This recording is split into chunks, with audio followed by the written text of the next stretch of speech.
दिल्ली के बेगमपुर में मारपीट का मामला उलझता हुआ नजर आ रहा है। पुलिस में केस होने और मीडिया में खबर चलने के बाद अब शिकायतकर्ता सुलह की बात कह रहा है। आपको बता दें, मामला 26 मार्च का है। दिलकश, अजमल और नईम नाम के 3 युवकों की बेगमपुर के पार्क में पिटाई हुई थी।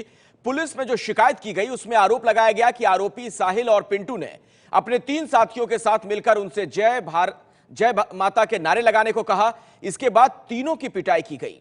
बाद में पीड़ितों ने मदरसे से अपने शिक्षक मोहम्मद अजहर को बुलाया, जिसके बाद पुलिस को जानकारी दी गई और इसके बाद पुलिस ने केस दर्ज कर लिया। लेकिन अब शिकायत करने वाले युवक मीडिया में कह रहे हैं कि उन्हें भारत माता की जय के नारे लगाने को कहा गया। पुलिस कह रही है कि यह मामला नारेबाजी का नहीं बल्कि आपसी झगड़े का है।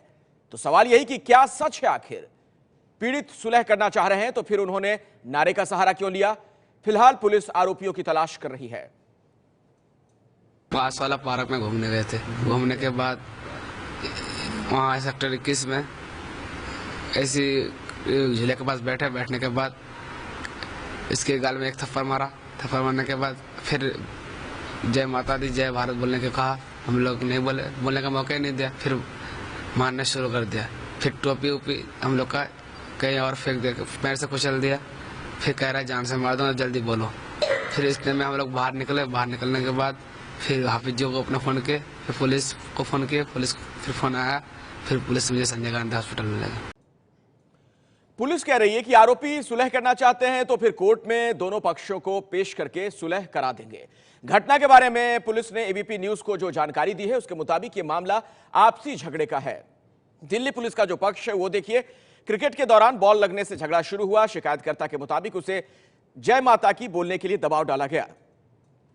बॉल लगने के बाद गाली गलौच हुई, जिसके बाद शिकायतकर्ता ने एक वहां पर थप्पड़ लगा दिया। इससे मामला बढ़ा और मारपीट हुई। यह दिल्ली पुलिस का कहना। एक लड़के ने बैट मारा कि इसके बाद एक युवक का उसके हाथ में चोट लग गई। दिल्ली पुलिस की तरफ से जो जानकारी दी गई है वो हम आपको बता रहे हैं, दिल्ली पुलिस का जो पक्ष है। अब सवाल यही कि आखिर सच क्या है इस पूरे मामले में। और अब इस विवाद के 3 पक्ष सामने हैं। पहला जो पुलिस को बताया गया, जिसके आधार पर एफआईआर दर्ज हुई, जिसमें जय माता की नारे का जिक्र है। एफआईआर में जो रिपोर्ट है, जय माता की नारे लगाने को कहा गया। मीडिया को बताया गया कि भारत माता की जय कहने को कहा गया है। और पुलिस का पक्ष ये कि आपसी विवाद की वजह से पिटाई हुई। तो नारे का आखिर सच क्या है, यह एक बड़ा सवाल है। अभय पराशर इस वक्त हमारे साथ जुड़ रहे हैं और ज्यादा जानकारी के साथ। अभय, पूरा मसला उलझता नजर आ रहा है। देखिए अखिलेश, जो मामला है, शुरुआत में जो शिकायतकर्ता है उन्होंने पुलिस को ये जानकारी दी कि उनके साथ मारपीट की गई और उन्हें जय माता की बोलने के लिए कहा गया। ये जो पुलिस को जो स्टेटमेंट दिया था शिकायतकर्ता ने, उसमें जय माता की वर्ड का उन्होंने इस्तेमाल किया। इसके बाद जब पूछताछ हुई, फिर मीडिया में ये लोग सामने आए। मीडिया में इन लोगों ने कहा कि भारत माता की जय करने के लिए इनको पर दबाव डाला गया। हालांकि पुलिस की कंप्लेंट में सिर्फ जय माता की वर्ड पुलिस का बोलना है कि जय माता की वर्ड वहां पर था। फिलहाल पुलिस का ये बोलना है कि इनकी शिकायत के आधार पे पुलिस ने मारपीट का मामला दर्ज किया था। मारपीट के मामले के आधार पे कुछ लोगों को हिरासत में लेकर पुलिस इस वक्त पूछताछ कर रही है। लेकिन पुलिस का बोलना है कि जो दोनों पार्टी हैं वो आपस में एक दूसरे को जानती हैं और ये पास में मदरसे के पास में एक पार्क में क्रिकेट खेल रहे थे, जिस दौरान बॉल लगी और बॉल लगने के बाद पहले थप्पड़ मारा, फिर झगड़ा हुआ।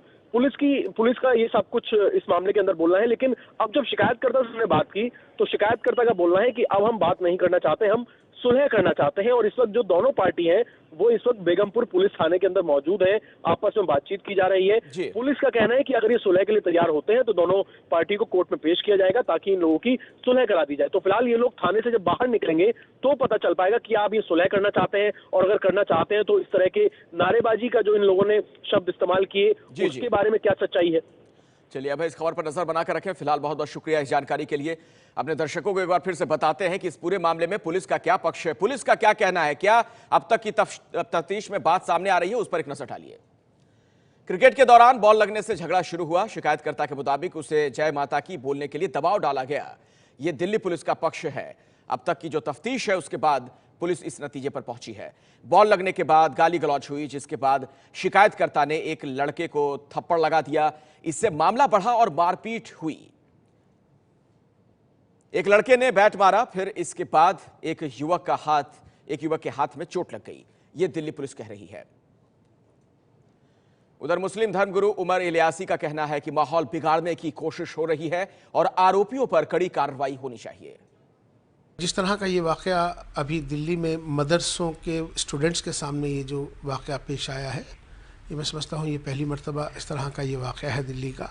और ये बहुत दुख की बात है कि जो स्टूडेंट्स हैं नौजवान मदरसों के, और उनमें इस तरह का जो माहौल ख़राब करने की कोशिश की जा रही है उन हालात में कि जिस वक्त में भारत के हमारे वज़ीर आज़म हिंदुस्तान के बाहर विदेश के दौरे पर हैं और ख़ास तौर पर वो सऊदी अरब पहुंचने वाले हैं, जो कि दुनिया का मुसलमानों का सबसे बड़ा देश है, जहां उनके साथ बहुत सारे समझौते होने वाले हैं। उस वक्त में इस तरह के देश के अंदर के जो हालात और जिस तरह के जो मामलात और जिस तरह की चीज़ें हो रही हैं, मैं समझता हूँ कि हमें उसका ख्याल करना चाहिए। और जिस तरह से उन लोगों ने ज़बरदस्ती कर एक माहौल को ख़राब करने की एक साजिश मुझे लगती है, ऐसे शरारती जो तत्व हैं उनके ख़िलाफ़ सख्त से सख्त कार्रवाई होनी चाहिए।